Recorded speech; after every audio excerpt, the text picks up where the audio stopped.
भी वो गोली नहीं बनी जो आपके भाई का सीना चीर जा।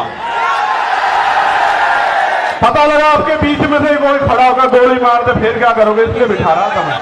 अपने मध्य प्रदेश से गुर्जर समाज के लोग 1000 लाइसेंस जो है ना भाई की सुरक्षा के लिए आज जमा कराना चाहते हैं। जब भाई राकेश पासवान को उन्होंने 20 गोली मारी, हम समझ नहीं पाए। 20 गोली मारने के बाद उन्हें लगा ये डर जाएंगे, लेकिन आप डरे नहीं। फिर उन्होंने विदिशा में हमारे जिला अध्यक्ष भाई चरण सिंह की हत्या करी, फिर भी नहीं हम डरे। हम आंदोलन में आए, हमारी जान चली गई, तब भी नहीं डरे।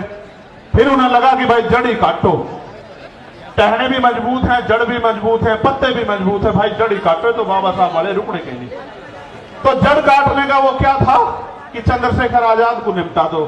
देखो वो तो बच्चे हैं जिन्होंने ये किया है, सच बात बता रहा हूं, बच्चे हैं, लेकिन उनके हाथ पीछे जो है ना, उनकी जिन्होंने उनके हाथ में हथियार दिए वो बच्चे नहीं है।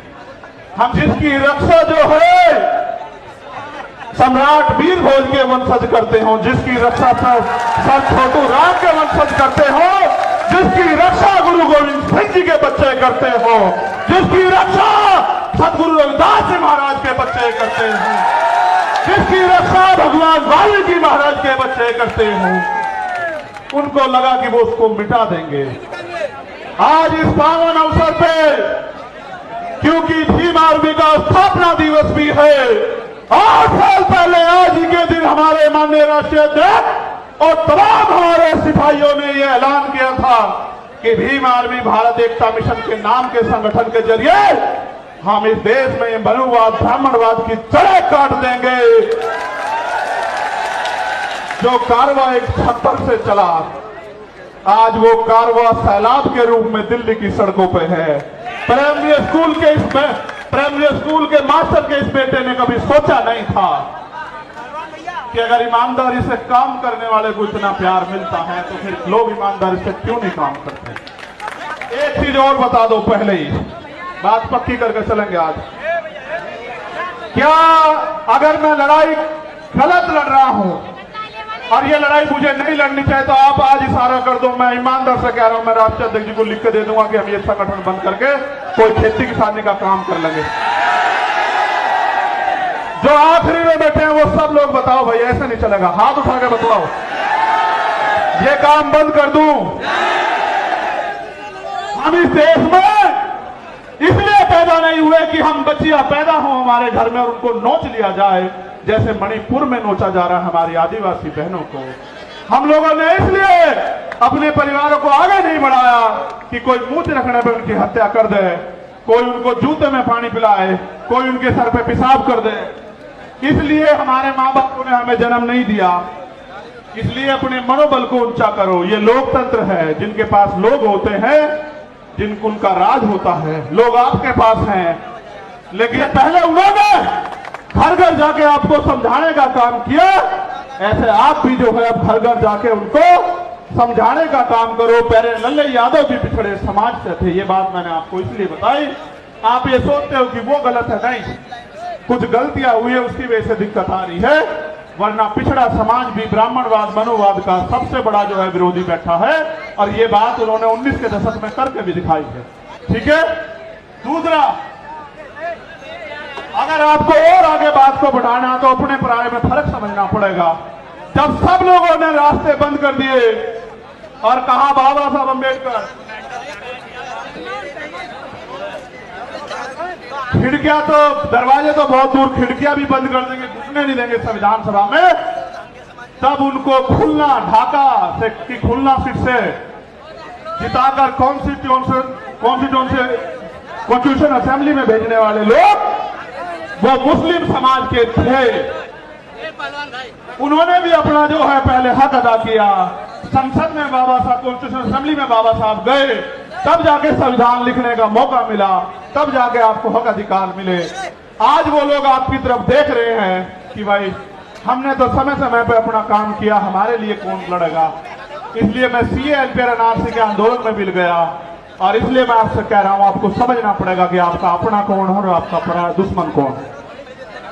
अभी मंच पे तमाम पार्टियों के नेता बैठे थे, उनको पार्लियामेंट जाना था, हमारे आरजेडी के नेता बैठे थे। मैं उनसे कहता, अगर वो होते कि भाई मैं आपका बहुत सम्मान करता हूं, आपकी पार्टी का बड़ा सम्मान करता हूं, लेकिन आपके राज में हमारे लोगों की खाल उतारी जा रही है। आपके यहाँ आयोग नहीं बना हुआ भाई, आप भी कुछ करके दिखाओ।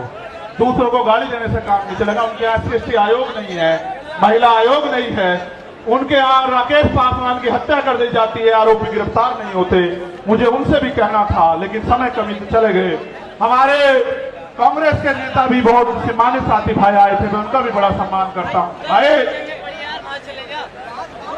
बात बंद कर दूं, ये इसको देखना।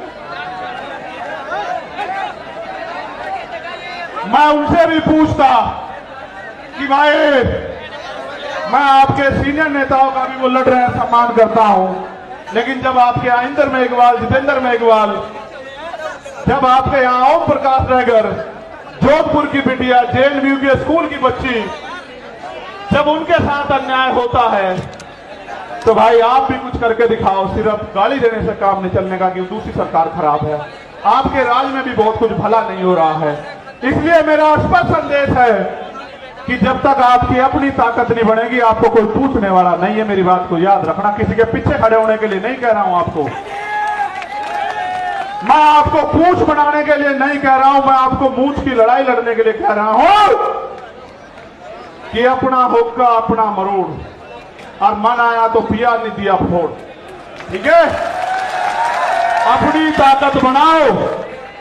जब आपका विधायक जीतेगा, जब आपका MP जीतेगा, आपका व्यक्ति सदन में होगा, फिर अगर अन्याय अत्याचार होगा तो फिर हम हिसाब करेंगे।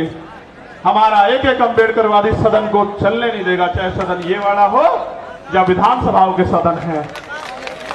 तो सारी बात मैंने आपको बता दी। मैंने आपको इसलिए बुलाया कि मेरा जो गिरता हौसला है, जो गिर नहीं सकता आप जानते हो, लेकिन मैं आपसे पूछ लूं, क्योंकि कहते हैं पुनर्जन्म होता है, मैं तो मानता नहीं, लेकिन सच ये है कि जब वो गोली चली थी, मैं ईमानदारी से कह रहा हूं, मैंने अधिकारी को फोन करके कहा कि गोली तो लगी है, लेकिन लगी कहां ये पता नहीं भाई। और पिछला जन्म भी जीवन भी आपके लिए था एक एक कतरा, और ये जीवन भी आपके लिए, ये ऐलान करने के लिए आपको बुलाया। दूसरा, CBI जांच क्यों जरूरी है, ये भी सुन लो। जो लोग ये कह रहे थे सुरक्षा के लिए गोली चलवाई या करा, तमाशा बना रहे थे, उनको आदत है मुझे निष्ठा दिखाने की, आदत है उनको, क्योंकि उन पे ये गरीब का बेटा पच नहीं रहा भाई, ये कमेरी माँ का बेटा पच नहीं रहा उन पे। तो मैं भी उनको बता देना चाहता हूं कि हो सकता है आपके मालिकों के हाथ भी इसमें शामिल ना हो, इसलिए मैं इसकी CBI जांच चाहता हूं कि मेरे जान से ज्यादा, मेरी जान से, मेरे लोगों से ज्यादा दूसरों को क्यों प्यार हो गया है, वो क्यों मेरी जान लेना चाहते हो। तो प्रकृति के आशीर्वाद से, आप भाइयों के सहयोग से, प्रार्थनाओं दुआओं से मैं आपके बीच में, वरना ऐसा भी हो सकता है कि आज यहाँ इकट्ठा तो होते, मेरी तस्वीर लगी होती और आप रो रहे होते कि भाई हमारा भाई चला गया।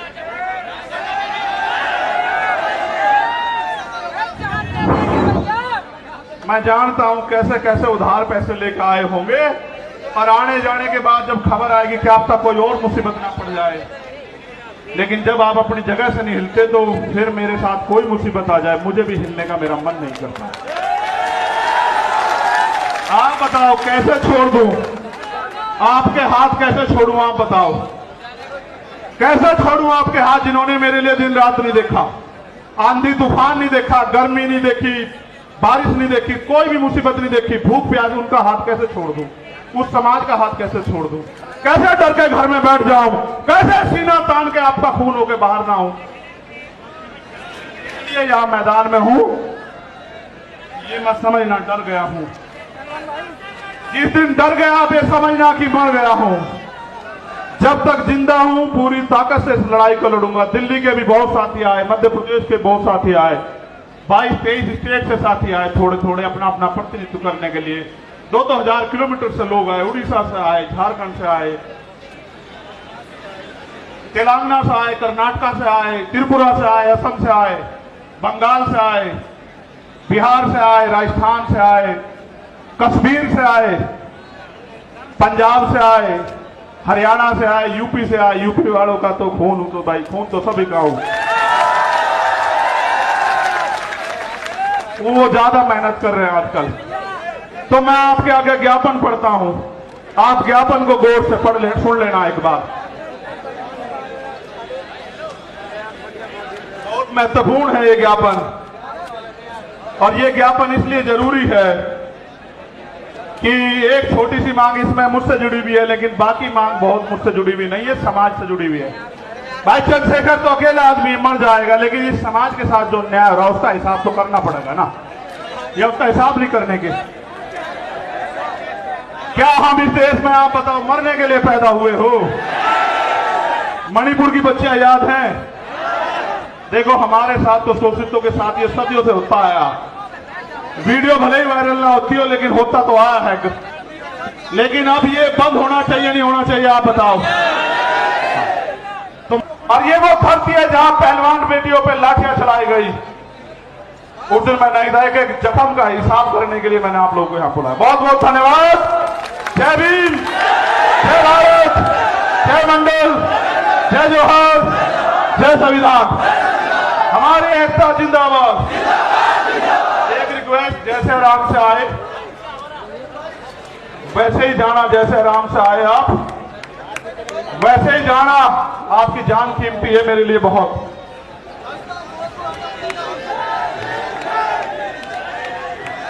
जो जैसे आए ऐसे ही जाना। आपने देश को बता दिया कि भीम आर्मी आजाद समाज पार्टी झुकेगी नहीं। धन्यवाद।